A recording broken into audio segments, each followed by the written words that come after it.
dit quoi? Bonsoir Patrice. Bonsoir Jaurès. Comment vas-tu? Bah écoute, je vais très bien.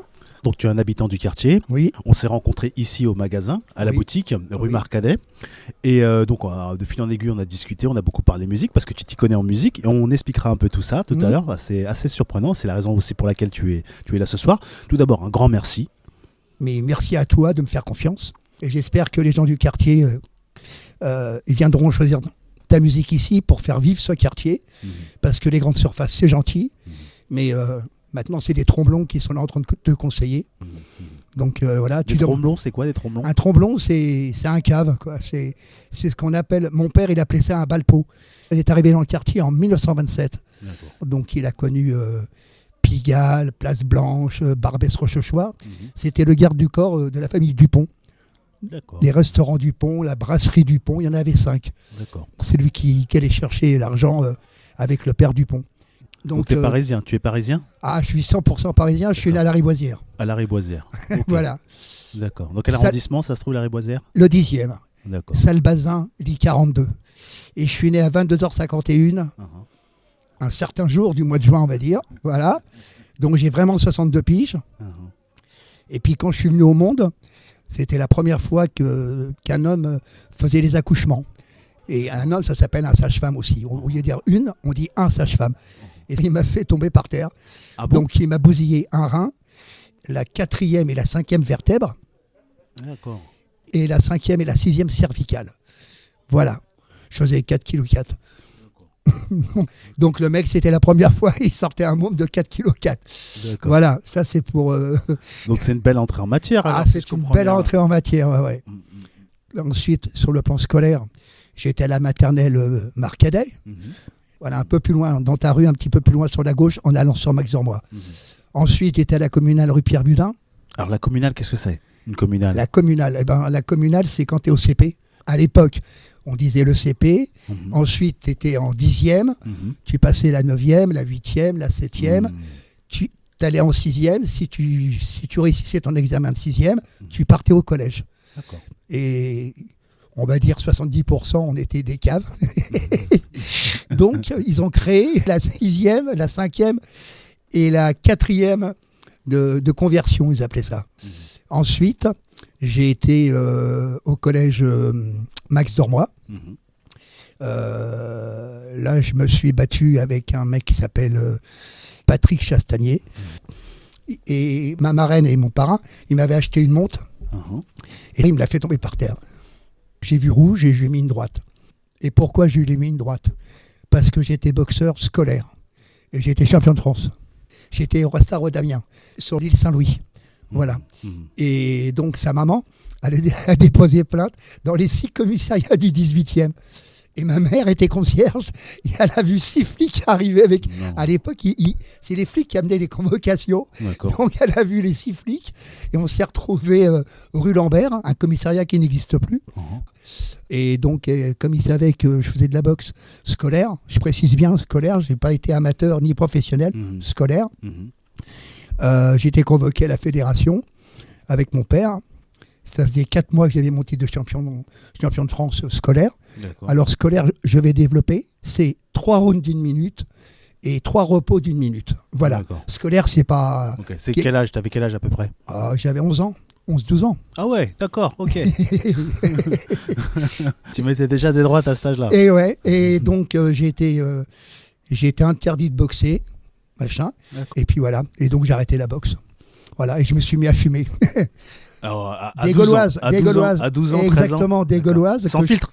Sans filtre, que je piquais à mon père, et des gitanes bout-filtre que je piquais à ma mère. Des gitanes quoi? Des gitanes bout-filtre, avec un filtre. Ah, d'accord. On appelle ça des gitanes bout-filtre. Maintenant, l'expression, c'est perdu. On est bien d'accord. Ensuite, on m'a envoyé, parce que j'étais viré du collège, on m'a envoyé au collège CEC, collège d'enseignement commercial, chose qui n'existe plus, rue Georgette Agut. Maintenant, c'est une école communale, donc ça n'existe plus. Alors, j'étais en école commerciale et en loisir. Le jeudi après-midi, pendant 2 plombes, tu faisais de la couture, tu apprenais à coudre. Bon, bref, j'ai fui l'école, quoi. Voilà. Et bon, j'ai travaillé ensuite. J'étais soutien de famille. Qu'est-ce que c'est ça? C'est Georges Pompidou qui m'a donné une dérogation pour pouvoir travailler, parce que mon père avait 70 ans, il continuait à travailler sur les chantiers. Comme j'avais le droit de travailler, j'ai travaillé sur les toits comme apprenti couvreur. Mais j'avais la musique dans le sang. Et à 14 ans, j'ai commencé à aller en boîte. Et c'est la première boîte où j'ai mis des disques en plus par la suite. C'était le Kilt Club écossais, 5 rue Jean Mermoz, au rond-point des Champs-Élysées. Il y avait le Kilt au premier étage et le club écossais en dessous. Et c'était Johnny Hollywood, c'était son vrai nom. Johnny Hollywood qui était le directeur artistique des deux boîtes. Et en bas, c'était Roger qui s'occupait tout ça. Et celui qui m'a appris à mettre les disques, il s'appelle Régis de Mars, que j'embrasse très fort. Si jamais un jour il m'entend, je le remercie pour tout ce qu'il m'a appris. Puis après, je me suis fait tout seul. Tu sais, disquaire, si quelqu'un d'autre pédale à ta place, t'avances pas. Alors, tu nous as parlé de la musique, mais comment ça arrivait la musique? T'écoutais déjà des disques? Tes parents écoutaient de la musique? Comment c'est... Ah, mais mes parents, là, au Carrefour, Marc Cadet, Poissonnier, rue là-bas, le 14 juillet, dans les années 60, c'était fermé. Et les gens dansaient. Ah bon? Les gens dansaient. Le Malika, c'était le seul bar. Et en face, il y avait Chez Léon, qui était un ancien voilà, c'était un informateur, voilà. Désolé, mais bon, bref. Et il tenait un bar, c'est ça? Et il tenait le bar Chez Léon. Il s'appelait Léon, Chez Léon. Et mon père allait taper le carton là-bas et tout, malgré que mon père... Le carton, c'est les cartes. Hein. Voilà, les cartes. Et malgré que mon père était déporté et tout. Mais bon, les choses s'amenuisent avec le temps. Bon, il a démontré que c'était pas vrai, tout dit. Bon, bref, on va pas refaire la vie. D'accord, voilà. C'est une drôle de période aussi, hein, ouais. faut dire. Hein. Et il faut savoir une chose à ceux qui sont du quartier. Vous avez, avenue Junot, une impasse qui s'appelle Villa Léandrie. Et là, sur le côté droit, la 4e maison à droite quand vous rentrez dans cette villa, c'était un sous-dépôt de la Gestapo. C'est là que tous les communistes, entre guillemets, tous les gens qui étaient dans la résistance, dans le 10e, 9e et 18e arrondissement, c'est là qu'ils étaient emmenés en premier. Et après, ils partaient au siège dans le 16e, rue Le Riston.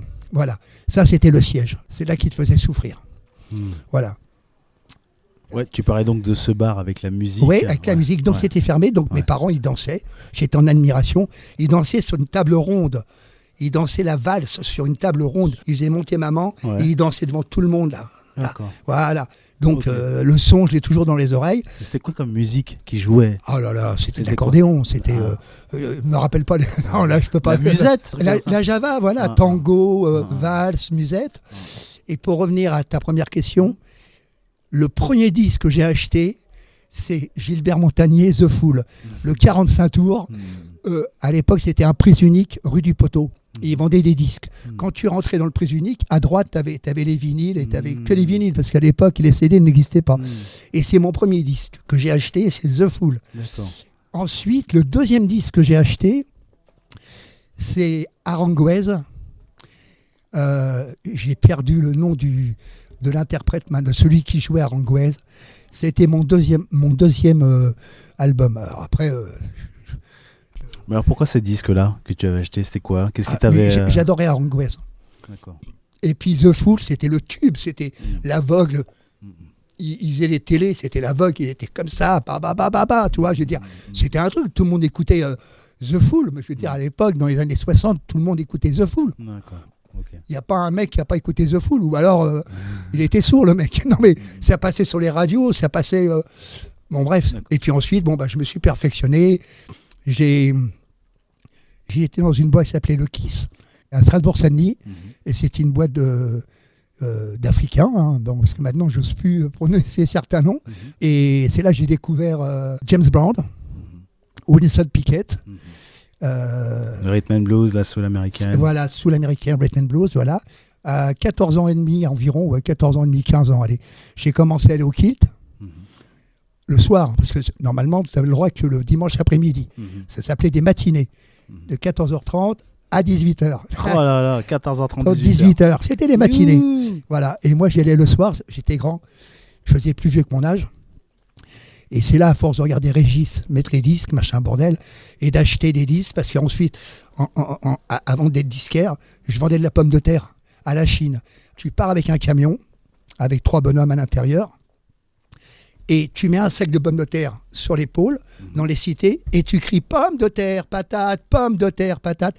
On passait rue des Poissonniers, on passait des grandes cités, les virages Astin, ce qu'on appelle les virages Astin. Ceux qui vont écouter, ils vont savoir de quoi je parle.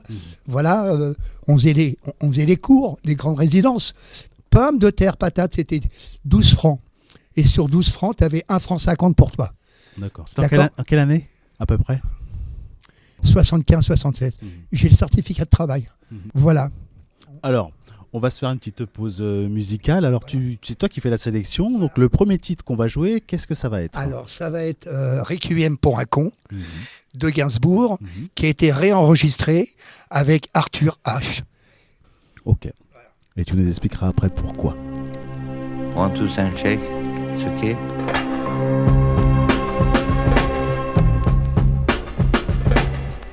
That's it, man.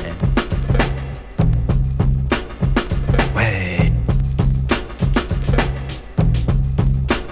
That's it, man.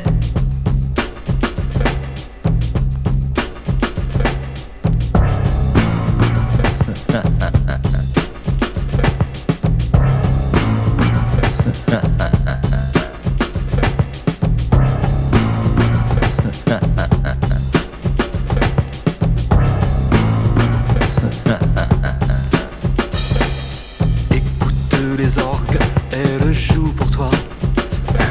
Il est terrible, cette terre-là. J'espère que tu aimes, c'est assez beau, non? C'est le requiem pour un con. Ouais, je l'ai composé spécialement pour toi, à ta mémoire de scélérat. C'est un joli thème, tu ne trouves pas, hein, semblable à toi-même, pauvre con. Voici les orgues qui remettent ça. Faut que t'apprennes par cœur cette terre-là, que tu n'es pas même une hésitation sur le requiem pour un con. Quoi, tu me regardes, tu n'apprécies pas. Mais qu'est-ce qu'il y a là-dedans qui te plaît pas? Pour moi c'est idem, que ça te plaise ou non, je te le rejoue quand même, pauvre con. Pauvre con.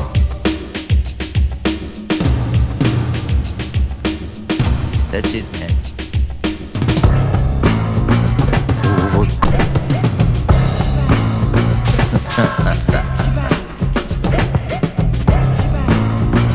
Pauvre con.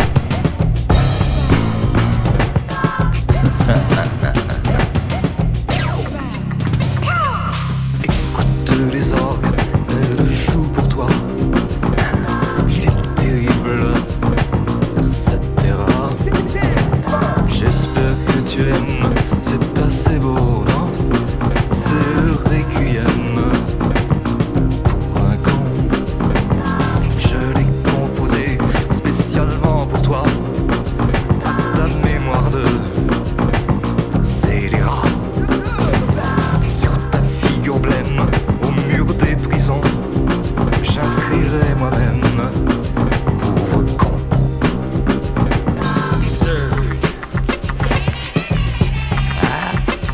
J'achète.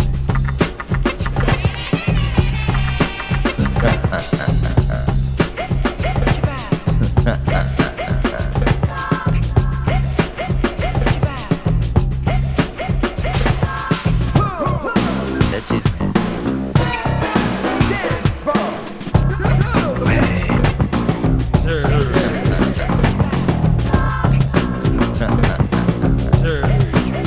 Je crois que ça suffit comme ça.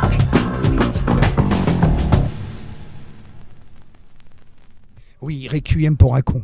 C'est un disque que j'ai passé dans toutes les discothèques pratiquement où j'ai travaillé. J'ai fait 49 discothèques dans ma vie. 49. Je pourrais les citer, j'en oublierai peut-être 2 ou 3, mais j'ai fait 49 discothèques. Et c'est un morceau qui ramenait les gens sur la piste. C'est un peu comme OJ's avec I Love Music. Voilà. Ou Donna Summers avec I Love to Love You.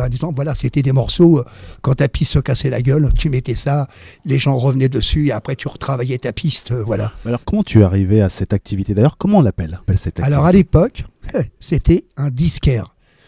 Tout simplement, c'était un disquaire.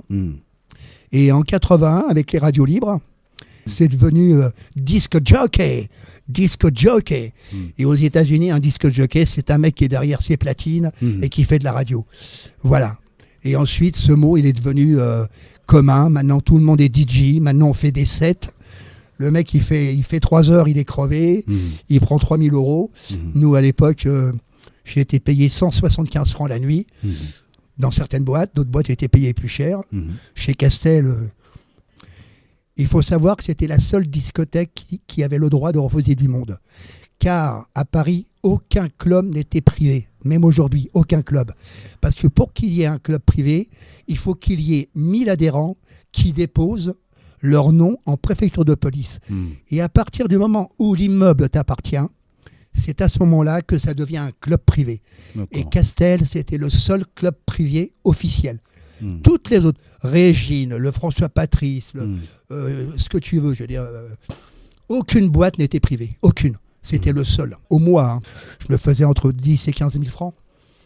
Ah ouais. Ça équivaut à combien aujourd'hui à peu près l'équivalent? Parce que quand tu disais 175 francs par soirée, voilà. Ça équivaudrait à combien aujourd'hui? 30 €, on va dire. D'accord. En boîte, hein? Oui. 10 heures derrière les platines, de 10h à 5h du matin. Voilà, c'était payé à l'époque 175 francs. Et est-ce que tu peux nous raconter ta première soirée? Je veux dire, c'est comment t'es arrivé, tes premières platines? La première soirée, le premier disque que j'ai mis, c'est Temptation, Papa Was the Rolling Stones. Je peux pas l'oublier. À Paris, les clubs, la semaine, c'était spécial. Hein. C'était 40, 50, 60 clients, quand tu avais beaucoup de chance. Moi, j'ai travaillé avec 7-8 clients. À la Poterne, par exemple, sur les grands boulevards, les discothèques n'existent plus.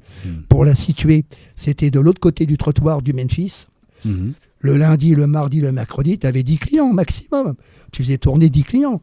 Voilà, et c'est compliqué. Et tu mixais pour 10 personnes. Et tu mixais pour 10 personnes. Et tu mixais pour 170 francs, voilà, pour arrondir. Un exemple. Alors, tes disques, à l'époque, tu les achetais où? Comment ça se passait? Alors les disques, il y avait 3 endroits. Il y avait Champ Disque, il y avait Lido Musique, et il y avait Gévaudan, boulevard Saint-Germain. Et place de Saint-Germain, il y avait les disques Vidal. C'était un Vidal, V-I-D-A-L. Voilà. Et là, il y avait aussi des disques où tu trouvais certaines choses intéressantes. Mais tout ce qui était rock, pop, acide, ce qu'on peut appeler aujourd'hui acide, c'était Gévaudan, boulevard Saint-Germain.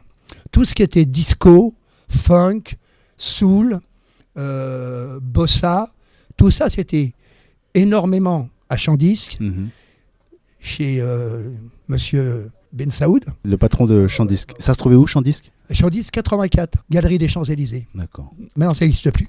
Tu rentres dans la galerie et c'est juste en face des escalators. Et je te dis, on allait aussi chez Lido Musique. Lido Musique. Voilà. Et des fois, il faut savoir qu'il y avait un passage secret. C'était à la Fnac des Ternes. Avant qu'elle soit aux Ternes, elle était à Mulvagram. D'accord. Et alors, il fallait descendre un escalier. Tu avais des portes vitrées avec des glaces. Il fallait pousser la porte, mais des miroirs. Quand je dis vitrées, c'est des miroirs. Il fallait pousser la truc pour entrer là. Et là, le mec, il te regardait. Ouais, tu peux rentrer, t'es le disquaire de ceci, machin, bordel. Et là, le mec, il te faisait des préécoutes. Voilà. Là, ce que je suis en train de te dire, il y a peu de gens qui le savent. Mais c'était qui? C'était pour les disquaires? Oui, pour les disquaires, réservé aux disquaires. Ok, carrément. Vous avez un spot secret. Il y avait le truc, voilà. Il fallait pousser la lourde. Tu rentrais, le mec, il te reconnaissait. Il faisait la bise ou il te serrait la pogne, ça dépend. Voilà, tout dépendait. Et là, tu trouvais quoi là-dedans alors? Alors, il y avait... tu avais des disques qui n'avaient pas Champ Disque. Pourquoi? Tu sais pas. Mais c'était en petite quantité. C'était pas... la Fnac, ils n'étaient pas faits pour ça, si tu veux. Ils vendaient des trucs. Mais bon, il y avait un créneau avec machin. Et puis, il y a une époque, je suis tombé sur un mec qui m'a fait croire c'était un truc des services secrets, un truc du SDEC, parce qu'à l'époque, c'était pas la DGSE, c'était le SDEC, service de documentation extérieure, bref, peu importe. Des mythos, comme il y en a partout, tel mec. Mais alors, tu me disais que tu allais chercher des disques dans ces endroits-là. Voilà. Plus les promos, tu tapais Phonogramme, RCA, qui était Avenue Matignon. Phonogramme, c'était Boulevard Saint-Marcel. Voilà. Tu tapais Carrère, tu tapais les indépendants aussi. Il y avait aussi des mecs qui étaient des indépendants.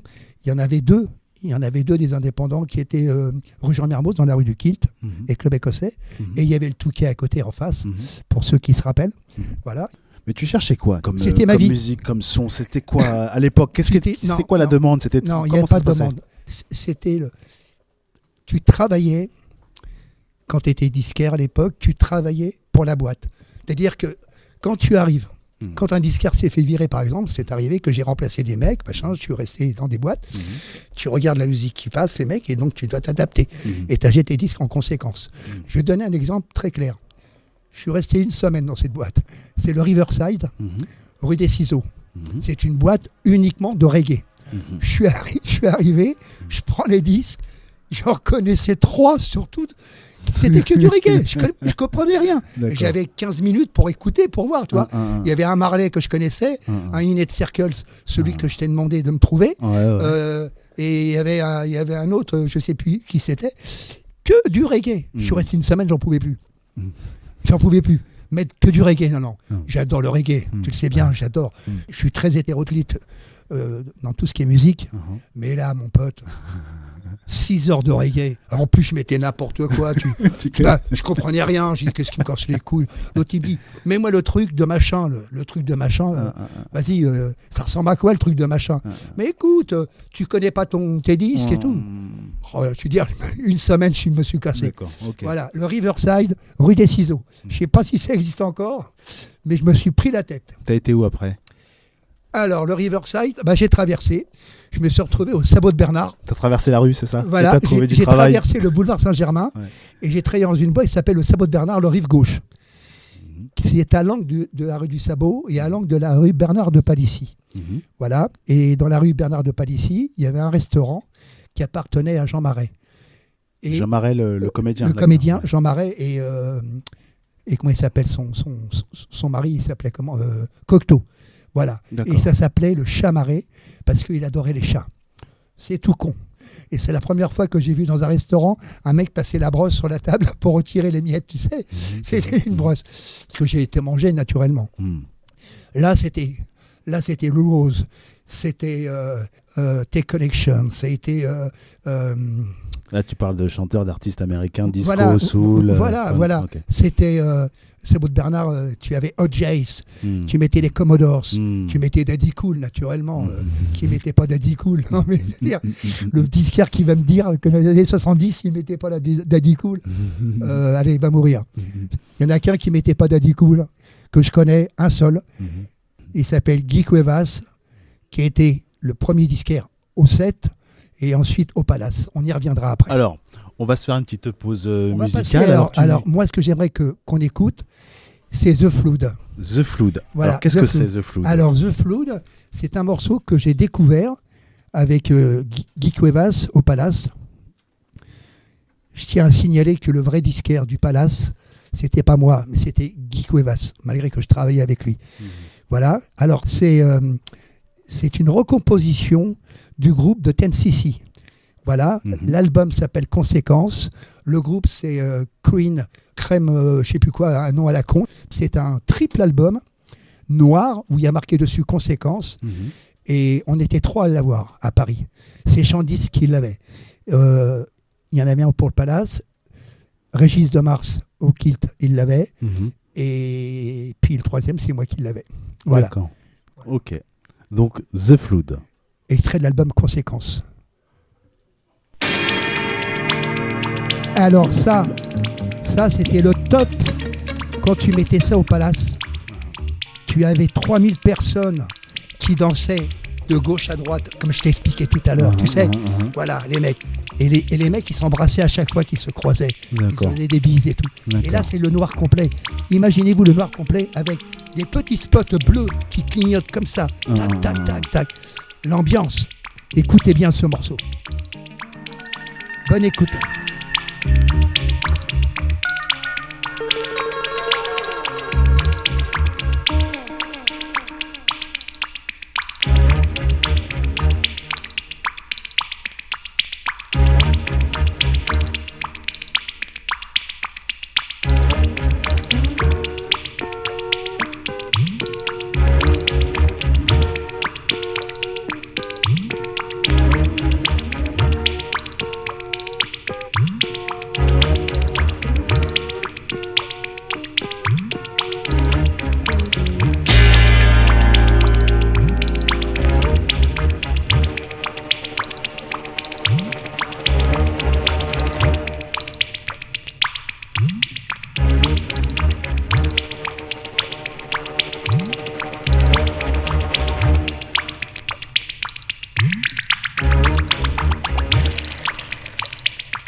The Flood.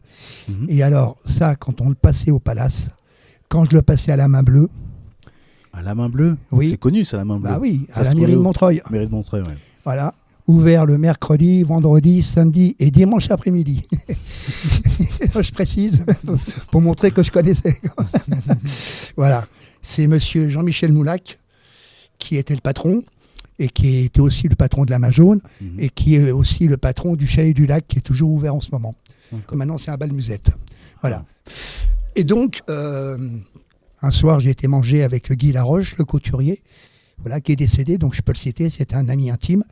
On a été manger au 7, où travaillait Guy Cuevas, 7 rue Sainte-Anne. Et Fabrice Emer habitait juste au-dessus. Il avait un appartement, il avait acheté un appartement au-dessus. Fabrice Emer. C'est le patron du Palace et du 7. D'accord. Okay. Et là, on a fait connaissance, machin. Il y avait d'autres personnalités, entre guillemets, des notables, on va dire ça comme ça, machin. Et Fabrice, il dit, bah écoute, justement, tu connais Guitou et tout. Je dis non, je ne connais pas. Donc, le restaurant était au premier étage et la discothèque est en bas. La discothèque a été grande comme ton magasin. Ah ouais, d'accord. Et Guitou, il mixait là-dedans. Et c'était noir de monde. C'était un dieu, voilà. S'il y en a un sur Terre que je peux prétendre au niveau de la musique étant un dieu, c'est lui. Il avait une oreille, il avait un choix de sons. Bon, il n'a pas inventé l'eau froide ni l'eau chaude. Il savait choisir les morceaux. Voilà. C'était un pointeux. Un pointeux. Voilà. Et là, j'ai dit, bien sûr, naturellement, ça m'intéresse. Et donc, je suis parti travailler au Palace avec Guy Crevas. 2 soirs par semaine, j'étais tout seul au disque, mais j'ai jamais été le disquaire en titre du Palace. Jamais. D'accord. Qu'on soit bien clair. Voilà. Alors, est-ce que tu peux nous raconter un peu le Palace? Parce qu'on on entend beaucoup parler du Palace à la Le télé, Palace, les émissions. Alors, toi qui étais dedans, justement. Alors, le Palace, c'était 16 videurs à l'entrée et 9 videurs à l'intérieur. Voilà. Je plante le décor. Voilà. La société, c'était Chaos International. C'était le fils de Jacques Legras, Frédéric Legras, caméra cachée, rue Louis Braille, dans le 12e arrondissement. Et tu avais la physionomiste, c'est la première fois que je voyais une physionomiste de ma vie, c'était Paquita. Alors, si tu plaisais pas à Paquita, tu rentrais pas. Je peux te garantir, t'as plus d'un clochard qui est resté dehors, même avec la plus belle cravate, même avec des billets de 500, à s'en battre les couilles, à s'en taper les grelots. Mais alors le Palace. C'est une boîte qui a pris exemple sur le Studio 54 de New York.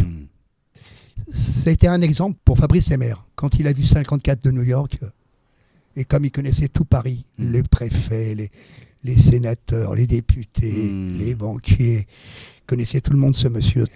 C'était le bonhomme, quoi. À Paname, c'était le bonhomme. Voilà. Il ne faut pas l'oublier. Et donc, quand il a vu ça, il a voulu relever le défi. Et on a gagné. Et c'est sur le Guinness des records. Alors, il faut regarder en année, je crois que c'est 78.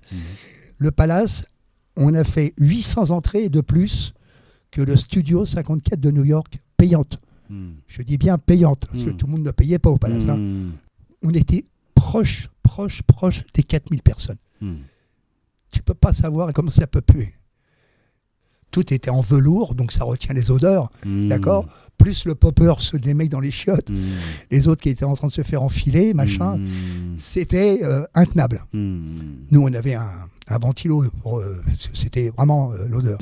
Et alors, en dessous du Palace, pour ceux qui y ont été, il y a une autre discothèque qui s'appelait Le Privilège. D'accord. Et là, on faisait du patin à roulettes comme à la main jaune. D'accord. Il avait inventé, lui... Tu avais une piste de merde, le Privilège en dessous. Non, mais une piste de merde. Et les mecs roulaient en patin à roulettes et tout. Donc là, je me suis éclaté, j'ai découvert les sons que tu as entendus. J'ai vu des soirées, la soirée Kenzo. C'était un truc. Ça a été gigantesque. C'est Kenzo qui avait organisé une soirée pour un défilé. Tout le monde était hyper sapé. C'était la soirée des Rothschild.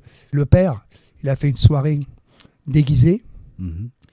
Et Madame de Rothschild, je l'ai pris dans mes mains, la baronne, pour la monter sur la scène. Parce que c'était une soirée déguisée au visage. Et alors, celle qui a gagné le concours, elle avait son visage, c'était un château fort. Sur ma vie. C'était un château fort, elle avait la tête, c'était un château fort.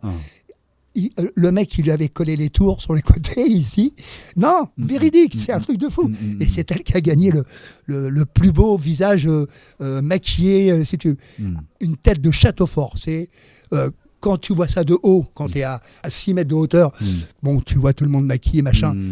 Mais quand tu es sur la scène et que tu vois le truc, oh, ça te chauffe, hein. Je te dis, voilà. Et donc c'est la baronne, donc je l'ai montée, je l'ai mis sur le truc, elle avait filé son prix, bon bref. Alors là, la soirée Rothschild, c'était gargantuesque au niveau des repas. Les buffets, c'était gargantuesque. Tu avais des écrevisses, tu avais 2 homards, tu avais des foie gras, des trucs, je veux dire que j'avais jamais vu de ma vie. Je vais pas dire qu'il y avait du caviar, je m'en rappelle pas. En tout cas, je l'ai pas vu, j'en ai pas mangé. Le reste, j'ai mangé. Ça, c'est sûr. Mais le caviar, je l'ai pas vu. Donc, il devait sûrement y en avoir. J'en sais rien. Fabrice nous avait dit que la soirée avait coûté 800 000 francs au Rothschild. Alors, imagine-toi, 800 000 francs à l'époque, t'achètes un hôtel particulier. Donc, non, mais je déconne pas. Hein. Bon, voilà. Ça a été une très belle expérience pour moi d'avoir fait cette discothèque, parce que bon, ça te donne quand même derrière un peu de prestige quand même. D'accord, t'as un CV qui tient la route, quoi. Voilà. Et puis là, tu peux pas mentir. Hein. Ouais. Là, je veux dire, comme on dit, le maçon, on le voit au pied du mur. Ben oui. Ok. Donc, après les années 70, tu as continué à mixer dans les années 80 ou pas? Oui, jusqu'en 87. D'accord. Et tu as fait quelle boîte? Oh, j'ai fini où, tu veux dire? Plutôt. J'ai travaillé. Alors, j'ai ouvert la première boîte à Londres qui s'appelait le Piccadilly Circus. Voilà. Où c'est des jobbards, les mecs. Ils dansaient que sur les Ramones, que sur des. Ils se tapaient dans les épaules, machin bordel. C'était de la musique punk, ce genre de musique, tu vois, très violente et tout. Alice Cooper, le titre, un titre qui me revient à la mémoire, c'est School Out. L'école est finie, que de la musique très, très puissante comme ça, tu vois, voilà. Mais moi, j'étais plus soul, funk, je veux dire, hard rock, Deep Purple, Status Quo, voilà quoi. Et donc, au bout de 6 mois, on s'est cassé la gueule. Et j'ai une petite anecdote à raconter parce que c'est assez rigolo. On avait un appartement, parce qu'à Londres, c'est très très cher, d'une part. Et deuxièmement, chose très importante, c'est qu'à 2h du matin, ils ne servaient plus d'alcool. Ils tiraient, à l'époque, ils tiraient le rideau à 2h du matin devant le bar. Ça fait que les mecs, ils prenaient des pintes de bière, des bouteilles de whisky, des machins, et ils se défonçaient dans la boîte. Voilà. Ouais. Et donc, le videur de la boîte était une femme. Elle faisait 2,04 m, 140 kilos, et j'habitais avec elle, on avait un appartement, chacun de son côté. Hein. Voilà. Je l'ai vu se soulever 2 mecs qui étaient en train de se shooter sur le... se mettre des pralines, quoi. Ils étaient en train de se frapper sur la piste. Elle a soulevé les 2 mecs d'une main, chacun comme ça, je te jure. Ils décollaient de 20 cm du sol. C'est énorme, jusqu'à la porte. Boum. Et ça a pris, boum, une fois qu'elle a sorti les trucs. Alors, j'étais tranquille quand je rentrais la nuit avec elle. On fermait à 4h du matin, parce que tu n'as pas le droit de travailler plus de 4h du matin, il faut le savoir. Donc j'ai fait cette boîte. Comme ça a pété, donc bon, on a fermé, ça ne marchait pas, ma musique ne marchait pas. Voilà, il faut être honnête, il faut dire les choses comme ils sont. Et je me suis retrouvé à Cran-sur-Sierre, en Suisse, au casino de Cran-sur-Sierre. Énorme. Bon, là, j'ai retrouvé le style que ce que je mettais. Barry White, Lou Rose, tout ce qui était soul de l'époque, quoi. Je veux dire, tout ce qui était funk, soul, disco, voilà. Je mettais du Dalida. J'ai même passé Claude Nougaro à Tu verras, tu verras. La reprise de Chico et Paul. Ouais. Il me semble que c'est une reprise de ça, d'accord. Et donc là, j'ai mis ça. Je dis putain. Et donc, je me suis éclaté. Voilà. Bon, j'ai fait la saison, parce que c'était une saison. Je palpais 2200 francs suisses. Le franc suisse, il était à 8 francs, je crois, un truc comme ça. Plus les cassettes que je fabriquais pour les mecs qui voulaient des cassettes, j'achetais des cassettes. Et comme ça revenait plus cher d'acheter des cassettes que les faire venir de France, ma mère a été chercher des cassettes. Elle ne savait même pas ce que c'était, des cassettes. Bon, bref, elle m'a envoyé des cassettes de 90 minutes. Des Maxwell, ça je me rappelais toute ma vie, voilà. Et donc je gagnais encore plus d'argent, tu vois. Tu revendais tes mix. C'est les mecs qui me demandaient, comme chez Castel, comme chez Régine. Ah d'accord, ça, tu faisais déjà ça auparavant déjà. Ouais. Ah, d'accord. Non, chez Régine après. D'accord. Et les disquaires chez Castel et chez Régine étaient payés à ça. Ah ouais. On était payés 20 francs du pot des pourboires des serveurs. D'accord. Et tout le reste était payé avec les cassettes et les pourboires. Quand tu as un mec qui te demandait la lambada, par exemple, que tu venais de passer il y a 3 minutes, le mec, il vient avec un Pascal, tu dis, monsieur, dans 2 minutes, je vous le mets. Prends le Pascal. Dans 2 minutes, monsieur, vous le lavez sur la piste. Non, mais je rigole, mais c'est vrai. On gagnait sa vie comme ça chez Castel et chez Régine. Maintenant, je ne sais plus, parce que c'est plus elle qui est. Castel, maintenant, c'est un groupe anglais qui a racheté. Bon, je ne sais plus comment c'est maintenant. Je ne vais pas me mêler de ce qui se passe aujourd'hui. Je parle de mon passé, de mon vécu. D'accord. Bon, et puis les choses avancent dans la vie. On m'a fait une proposition. Moulac m'a fait une proposition pour que j'aille travailler à la Main Jaune. J'ai accepté. C'était une piste de patin à roulette, la Main Jaune. Il n'y avait que du roller, une piste de roller. Donc là, tu mettais, t'as pas besoin de... Tu avais un endroit dans le fond où il y avait une petite piste, si tu veux, les gens y dansaient, mais c'est surtout attention, on change de sens. Voilà, tu vois. Et puis tu mettais de tout, quoi. Tu mettais du Barry White, tu mettais du Zeppelin, tu mettais. Je veux dire, t'es pas disquaire, quoi. Je veux dire, c'est marrant, si, c'est marrant parce que ça te permet de pouvoir jauger les gens par rapport au son que tu mets. C'est-à-dire, par exemple, tu vois des gens tourner en rond. Je mettais l'Indien, un exemple, de Joe Dassin. Tu vois, les mecs, ils faisaient des figures, ils dansaient en figure autour, tu vois. Quand je mettais du speed, Clash, par exemple, quand je mettais Clash, c'était rigolo, je veux dire, je m'amusais. En vérité, tu vois, maintenant que je te parle de ça, c'est moi qui m'amusais, parce que je leur faisais faire ce que j'avais envie de faire. D'accord. Non, mais c'est vrai, je m'en aperçois maintenant en repensant à tout ça. Alors ensuite, j'ai fait un passage au Memphis aussi. Voilà. Alors c'était quoi le Memphis? Le Memphis, c'était soul funk. Voilà, disco, soul funk, fais pas chier. Le disquaire, c'était le plus vieux disquaire de Paris qu'il y avait. C'était Bernard, comme au Bus Palladium. Il y avait le disquaire, Bus Palladium, il s'appelait aussi Bernard. Bon, là, le Bus Palladium, donc tu mettais... Moi, j'ai jamais travaillé au Bus Palladium, attention. Voilà, mais Bus Palladium, tu allais pour écouter Stead, David Bowie, pour écouter Fleetwood Mac. Voilà, tu allais dans ce genre de boîte pour ce genre de son, quoi, tu vois, voilà. Mais le Memphis, c'était soul, funk, disco, un peu de reggae, mais du reggae... Reggae Night, ce genre de conneries, quoi. Voilà, Ce genre de conneries qui font danser. Voilà, genre de conneries qui font danser, mais bon, à l'oreille, ça t'échappe, quoi. T'en as passé beaucoup, justement, ces conneries qui font danser. Ah ouais. Ça plane pour moi. C'est pas lui qui chante, mais ça plane pour moi.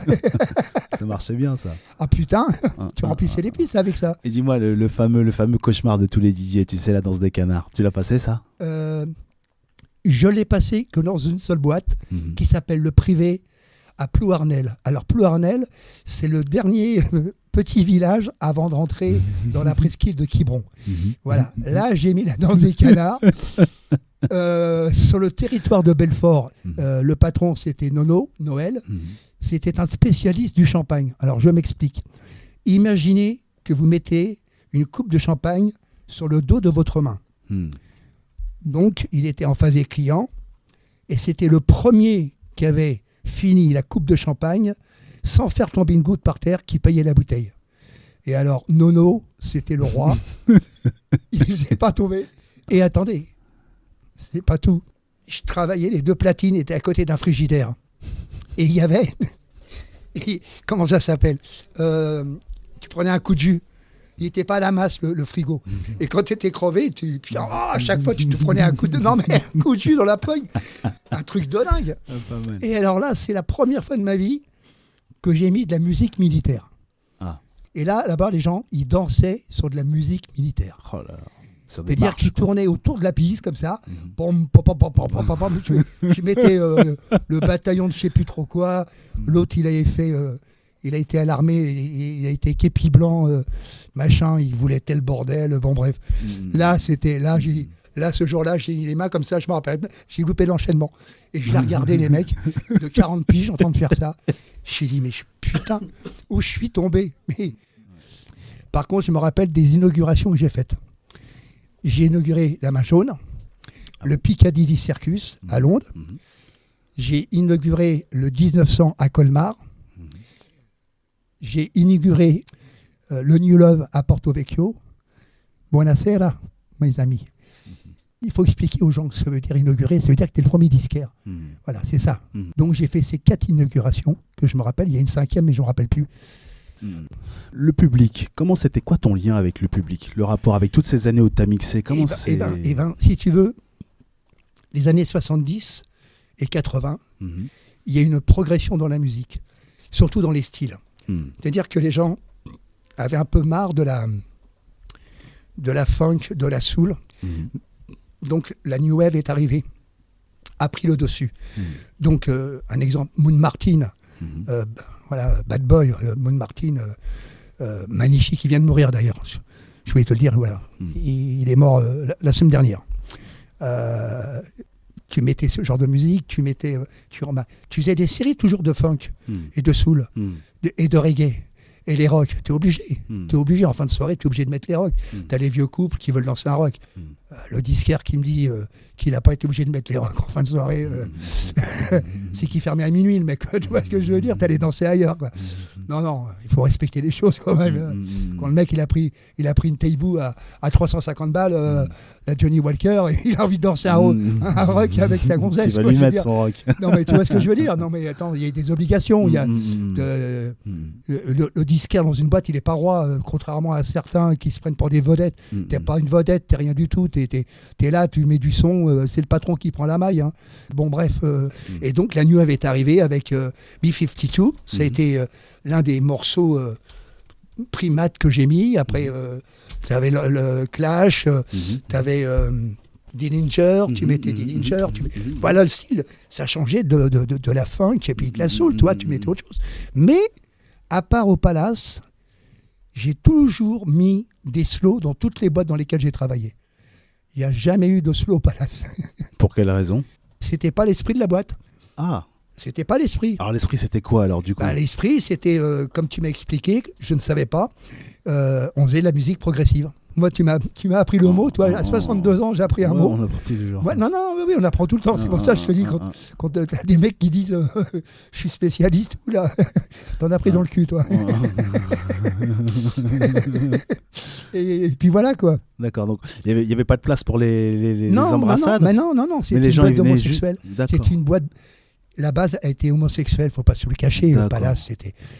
Il y avait des hétéros, attention, il y avait des...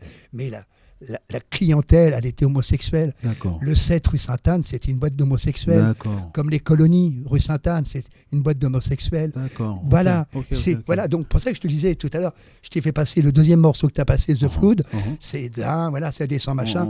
Derrière, on va mettre Linda Clifford. Ouais. Voilà, tu passes d'un style à un autre style, sans mettre de slow. Tu reposes, je dirais, tu fais des vagues creuses, doucement, tu vois, qui vient toucher le rivage, et puis après, ça repart. Et puis là, tu as une vague qui arrive derrière, et boum, boum, boum, et puis tu redescends, tu remontes, tu suis ta piste. Tu suis ta piste. C'est-à-dire, un disquaire, il suit sa piste. Voilà. C'est pas la force, parce que tu sais, aujourd'hui, tu as des disquaires, ils passent leur style de musique, machin, après c'est... Bon, ils connaissent tout, ces gens-là. Ils connaissent tout. Ils font un set de 3 heures, ils sont crevés. Les mecs, ça y est, oh là là, hier j'ai fait un set, j'ai fait 3 heures. Oh, si tu sais, j'en ai connu. Hein. Je dis, putain, moi je commençais à 10 heures, je finissais à 7 heures du matin. Et toi, tu me casses les couilles, t'as fait un set de 3 heures. Et à la maison, tu t'es amusé à faire tes échantillons, machin. Là, t'arrives dans une boîte que tu connais pas, tu regardes les disques et tout, t'as remplacé le mec, il s'est fait virer ou il vient plus, bon, bah, voilà, et tu regardes les disques, tu mets, et puis t'essaies de sympathiser, tu regardes, tu reconnais les habitués. Hein, comment tu vas? Je m'appelle Patrice, machin. Qu'est-ce que vous aimez danser? Tu fais ta sauce, quoi, je veux dire. Voilà. Alors, on va se faire une petite pause musicale. Vous venez d'entendre The Flood. Maintenant, je vais vous passer un morceau qu'on enchaînait au Palace. C'est un morceau de Linda Clifford. Vous allez écouter la voix de la personne et vous allez comprendre pourquoi qu'au Palace, ça a été une tuerie. 1977.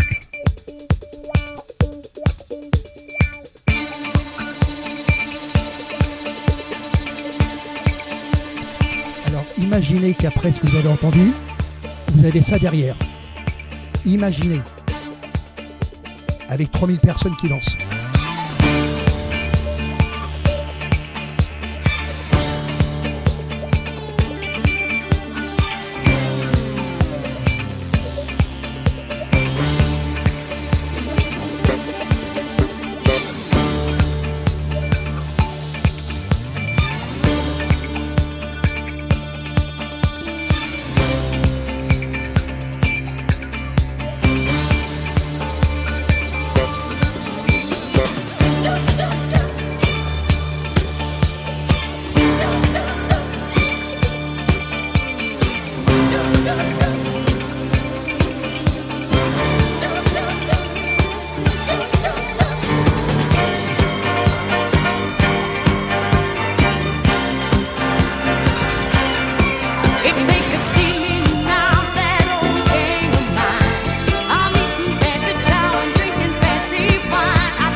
comme vous pouvez le constater, vous voyez, c'est vraiment tout à fait différent.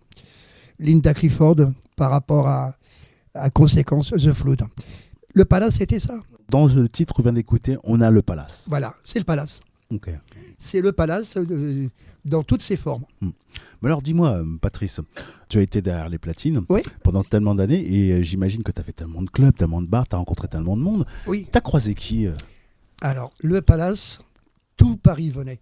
Que ce soit du monde de la musique, du spectacle, que ce soit du monde du cinéma. Je me rappelle d'avoir vu, d'avoir croisé, d'avoir salué, puisqu'on s'est serré la main, de Cliff Richard, qui était avec, comment il s'appelle le chanteur Mick Jagger. Matt Jagger, voilà. David Bowie. J'ai vu Sheila, j'ai vu Claude Nougaro, Gilbert Montagnier, même lui, s'il ne m'a pas vu, moi je l'ai vu. The Fool. The Fool, ouais, mon premier disque. Tu lui as dit, ouais, le premier disque que j'ai acheté, c'est le Mais vôtre. tu sais, de rencontrer ces gens, de croiser ces gens, de croiser le baron Empin, de croiser le baron de Rothschild, de croiser les fils d'Assaut, de croiser Jean-Michel Jarre, de croiser... ça te fait rien.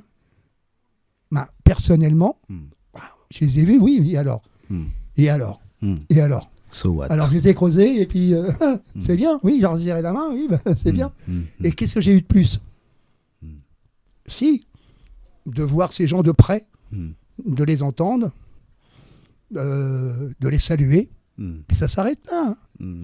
Faut arrêter le cinéma, je dirais. Je dis ça pour les petits jeunes d'aujourd'hui qui croisent Booba ou qui croisent... Mais Booba, il n'en a rien à foutre de ta gueule. Il n'en a rien à foutre. Lui, il prend la maille. Ben voilà, ces gens-là, c'est pareil, ils ont besoin de se montrer. Il y avait une fois, mais je ne l'ai pas vu, il y avait des gardes du corps, on ne pouvait pas l'approcher. C'était Sinatra, Frank Sinatra. Je l'ai aperçu, mais bon, c'était pas possible. Une ombre. 2 fois de suite, dans 2 discothèques différentes, j'ai croisé Monsieur Alain Delon. Une fois au Palace. Et la première fois, c'était au Rive Gauche, au Sabot de Bernard.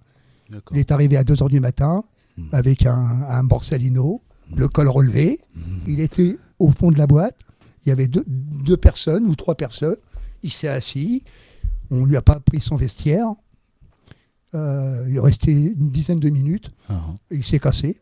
Et après, je l'ai retrouvé au Palace, puisqu'il venait avec Anthony Delon. Voilà les personnalités que j'ai croisées. Il y en avait d'autres, hein, mais je ne connaissais pas. Kenzo, par exemple. Voilà, mais je ne connaissais pas, si tu veux. C'est pas des gens qu'on connaît son visage. Je veux dire, il y avait des députés qui venaient, il y avait des sénateurs qui venaient. Je veux dire, à l'époque, c'était des gros cochons, les gens. Hein. Ouais. À l'époque, parce qu'aujourd'hui, ça a bien changé, ça, aujourd'hui. Ben, aujourd'hui, ils sont plus discrets. Mais à l'époque, il n'y avait pas de portable. Il n'y avait pas de téléphone, on ne filmait pas. Et puis à la Palace, il n'y avait pas de téléphone, non. Il y avait des chiottes, tous les mecs qui... Bon, bref. Voilà. Et j'ai vu des gens se prendre des rails de coke comme on ne peut pas s'imaginer, assis par terre, dans les escaliers, entre le 3e et le 2e étage, par exemple. Tu as vu des choses, si, en tout cas. Il y a une personne d'une gentillesse fabuleuse, mais vraiment géniale, c'est Barbara. Barbara. Ouais. Apporte le deuil sur elle. Même moi, quand tu la vois à la télé, Barbara, t'es toujours habillée en noir. Mais quand elle venait au Palace, elle venait pas tout le temps, attention. Moi, quand je parle, là, ils n'étaient pas là tous les soirs, les gens que je viens de citer. Ils étaient là de temps à autre. Qu'on soit bien d'accord. Hein, c'était pour ça que je dis j'ai côtoyé. Je n'ai pas fréquenté, côtoyé. C'est la différence. Parce que les gens, ils confondent 2 choses. Connaître et avoir vu. Quand tu vois quelqu'un que tu lui serres la main, tu l'as côtoyé. Quand tu vois quelqu'un et que tu discutes avec, tu le fréquentes. La différence, elle est là. Moi, j'ai côtoyé ces gens-là. D'accord. Tu vois ? Et bon, pour revenir sur Barbara, tu disais que c'était une fille... agréable. Elle est montée nous voir. Elle était accompagnée de Fabrice Emmer. Puis il y avait des mecs de chaos derrière elle pour la protéger, toi. Parce que c'est une femme très sensible, très mystérieuse. Voilà. Et c'est la personne avec qui j'ai discuté le plus. Pour une seule raison. C'est con, hein. C'est qu'on est nés le même jour. pas la même année, mais le même jour. D'accord. Voilà, le hasard. Ok. Le hasard. Ah. Et je sais pas pourquoi, mais j'ai parlé avec elle au moins pendant 10 minutes. Ah. Et 10 minutes avec Barbara, c'est pas mal quand même. Moi, je trouve que c'est sympa dans une vie d'avoir parlé avec Barbara 10 minutes. D'accord. Voilà. Elle, j'ai parlé vraiment, toi. Ah. On s'est pas fait la bise. Hein. Mm. Barbara, on l'embrassait pas, on lui embrassait la main. D'accord. Madame. Voilà. Et d'autres personnes avec qui on va dire l'inverse, où ça s'est vraiment mal passé. Déjà le Riverside, Ouais. ça s'est mal passé. Chez Nono, passer de la musique militaire. Ouais. J'ai Ça, pris le c'était- premier train le lendemain, je rentrais à Paname, je l'ai planté. Mhm. Qu'est-ce qu'il y a comme boîte Ah si, le Monocle. Alors le Monocle, c'était une boîte de Gwyn. Mhm. Maintenant on dit LGBG, donc je modifie mon mot. Maintenant c'est LGBG, j'ai pas envie de me faire insulter, qui était boulevard Édouard Quinet. Ouais. Et là, j'ai vu pour la première fois de ma vie une bataille de femmes. D'accord. Alors, je m'explique, parce que ça n'existe plus. Hein. Ah. Ça a été détruit, donc je peux en parler. La femme de la propriétaire, D'accord. elle se fait draguer par une autre meuf. Uh-huh. Donc, comme elle faisait l'entrée la propriétaire, donc elle ne pouvait pas surveiller sa gonzesse, Mhm. qui était mignonne. Ah ouais, elle ne peut pas tout faire. Elle faisait le videur aussi, attends, c'était... Ah ouais. Elle était haut comme 3 pommes, mais c'était une battante. Hein. Mhm. Elle faisait 1m60, Mhm. habillée avec l'accroche-cœur ici, Mhm. le nœud papillon. Mhm. Ah non, c'était un délire, quoi. Mhm. Et d'un seul coup, elle se retourne, elle voit sa femme, donc, Mhm. qui est en train de faire de rouler une galoche avec l'autre. D'accord. Oh putain, comment elle a traversé la piste, elle t'a attrapé l'autre par les cheveux, elle te l'a jeté dehors. Et moi, j'étais derrière les platines, le seul mec. Mhm. Et je me rappellerai toute ma vie, le disque qui s'appelle... c'était le premier disque rouge qui est sorti, qui était tout rouge, un disque de femmes. Saint-Tropez, voilà, Ouais. le groupe Saint-Tropez. Ouais, ouais. Voilà. Je l'ai vu l'autre valser, la prendre par les cheveux, la tirer par terre, la larguer à la lourde. Là, j'ai dit, Patrice, en plus, je t'ai mal payé. Je me cassais les couilles. Voir les gonzesses entre se passer, t'as la bite qui commence à monter. Attends, c'est logique. Attends, on est des hommes. Surtout à l'époque. Aujourd'hui, non. Aujourd'hui, je serais plus calme. Bon, là, je me suis cassé. Parce que j'ai dit, c'est la dernière discothèque que j'ai ouverte à Porto Vecchio, le 29 juin 1981. C'était la première boîte fermée de Corse. On faisait 900, 1000 personnes. Wow. C'est énorme. C'est énorme. Et tous les soirs, c'était blindé tous les soirs. Il fallait assumer tous les soirs. Et là, c'était 10h30, 7h, 8h du matin. C'était du Moon Martin, c'était du Inexus, c'était Hot Jace, c'était Diana Rose, c'était Ottawa. Je veux dire, j'ai changé sans arrêt, si tu veux, mais avec des slows. Et donc là, j'ai pris un pied. C'est la dernière grande discothèque que j'ai faite. Les boîtes dans lesquelles tu as joué, les gens, ils y allaient aussi pour travailler d'une certaine façon, pour se faire des relations. Oui, aussi. naturellement. Tu avais ce côté social. Alors ça, c'était... à Paris, il y avait 4 discothèques pour ça. 5 avec l'Élysée Mat, mais c'est arrivé beaucoup plus loin. Tu avais le Palace, chez Régine, chez Castel, et tu avais le François Patrice. Ces 4 boîtes, et le Safari, qui est derrière le Kilt, qui appartenait aussi au même propriétaire. Là, c'était des boîtes où tu y allais pour te faire connaître et pour te faire des relations, pour faire du business. Mais toutes sortes de business. Les affaires, ça ne se règle pas dans un bureau. Jamais. Jamais. Écoutez bien ça. Voilà. Jamais vous réglerez une affaire. Vous allez conclure, parce qu'il faut bien écrire, il faut bien machin. Mais l'affaire, elle se fait ailleurs. Elle se fait la nuit. Voilà. Il y en a un qui pourrait vous en parler, c'est Céron. Alors, je vais raconter une histoire sur Céron. Son premier album, Love Seminor.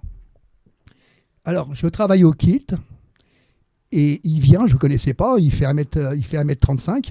Non, mais c'est vrai, il est pas grand. Il fait 1m35. À l'époque, il habitait Cité des Fleurs dans le 17e. Maintenant, il est à Los Angeles. Bon, bref. Il allait acheter ses propres disques à Champ-Disque, à Lido Musique, et venez nous les offrir pour qu'on les passe. C'est comme ça que Love Seminor s'est fait. D'accord. Il allait acheter 50 balles, sur ma vie, 50 balles, et il les avait. Mais il ne faut pas oublier que derrière Céron, il y avait quand même du monde. Il y avait du sacré monde derrière. Tu avais Jean-Michel Jarre quand même, qui était très proche. Tu avais le fils d'Assaut, qui était aussi proche. Et monsieur Jean-Michel Jarre, s'il est honnête, il pourra dire un jour que c'est grâce un peu au fils d'Assaut qu'il a créé sa musique. Voilà, au rond-point des Champs-Élysées. Dans l'hôtel particulier de monsieur Dassault, Marcel Dassault. Voilà. D'accord. Mais alors dis-moi, avec les années, avec le recul, tu vois ça comment? Ces années fastes, on va dire, ou c'est des années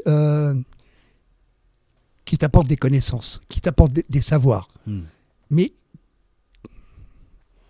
c'est à toi de savoir où il ne faut pas mettre les pieds. Parce que c'est des manipulateurs. Tous autant qu'ils sont. C'était tous des manipulateurs. Tu sais, il y a un proverbe qui dit « La nuit, tous les chats sont gris ».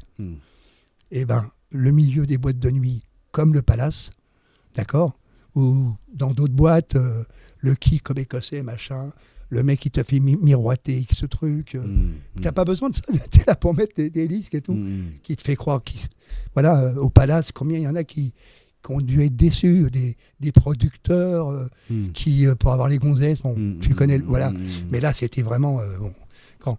Donc ce que j'en ai retenu, c'est qu'il faut être prudent dans la vie quand on dit je sais et quand on dit je crois connaître. Il faut faire très attention à ça. Et moi, je ne me suis jamais permis de dire je sais si je n'ai pas eu entre les mains la chose, le disque ou la conversation, ou si je n'ai pas parlé avec telle personne. Non, je dis toujours il y a savoir côtoyer les gens. Voilà, parce que tu sais que c'est un monde de crapules, de toute façon. Travaille la nuit, donc ils sont tous potes avec toi pour rentrer gratuitement. Je suis un ami, j'apporte un disque au disquaire. Bon, bref, c'est un monde je ne vais pas dire de crevards, mais tu as beaucoup de crevards, tu as beaucoup d'appelés et tu as peu d'élus. Tu vois ce que je veux dire? Il faut faire attention. Et j'ai toujours eu ce différentiel, si tu veux. Je suis toujours resté à ma place. Et j'étais copain, ami, puisque j'ai été la troisième personne à avoir été mis au courant que Guy Laroche était décédé. Guy Laroche était quelqu'un. Tous les fringues qu'il me donnait, j'ai donné à mon père. Et mon père, il allait jouer au boule, place Polonceau, je dis club Polonceau. Il allait jouer au boule, habillé en Guy Laroche. Et sur le platane, il y avait des clous. Et il accrochait la veste sur le clou. Puis un jour, je dis putain de merde. Là, je dis, papa, il me dit, ouais, mais alors, c'est une veste. Hein. Je peux pas jouer avec une veste. Il me dit, mais je te jure, c'était. Ok. Voilà. On rencontre beaucoup de monde, mais attention, il faut être très prudent. Puis alors, aujourd'hui, les enfants, faites gaffe à tout ce qui est coke, acide, à toute cette saloperie que les mecs qui travaillent, ils vont dans les boîtes et ils vous vendent cette merde. Ça, plus les cachetons, ne tombez pas là-dedans. Ne tombez pas là-dedans, vous êtes dans un piège. Vous êtes dans un piège et vous mettez votre famille dans le même piège que vous. Parce que vous vous détruisez. Moi, j'ai un certain nombre de personnes que je connaissais, des amis, des potes, voilà, des relations. Ils sont tous morts de cette merde. Alors, arrêtez la piqûre, arrêtez la sniff, touchez au pétard, à l'herbe. D'ailleurs, bientôt, ça va être légalisé. Je pense que c'est en bonne voie. On a pas mal d'écologistes maintenant qui sont dans certaines mairies. On va peut-être avoir de l'avenir. Allez savoir. Allez savoir. Moi, je ne suis pas devin. Hein, voilà. Mais ne touchez pas à tout ça. Voilà. Eh ben, écoute, il est l'heure, en fait, tout simplement. Ça fait un petit bout qu'on parle. Alors, on va finir avec... Alors, on va finir avec un morceau que tout le monde connaît. Cette version-là a été enregistrée au Lesotho. C'est la personne qui l'a faite, qui l'a écrite, c'est Lizzie Mercier Desclous. Et alors le titre, je ne vais même pas vous le dire, vous allez le reconnaître de suite. Et il n'existe uniquement qu'en single 45 tours. Voilà. Mercier des idées clos. Merci Patrice. Merci à toi Jaurès et merci aux auditeurs qui vont écouter cet entretien.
On dit quoi?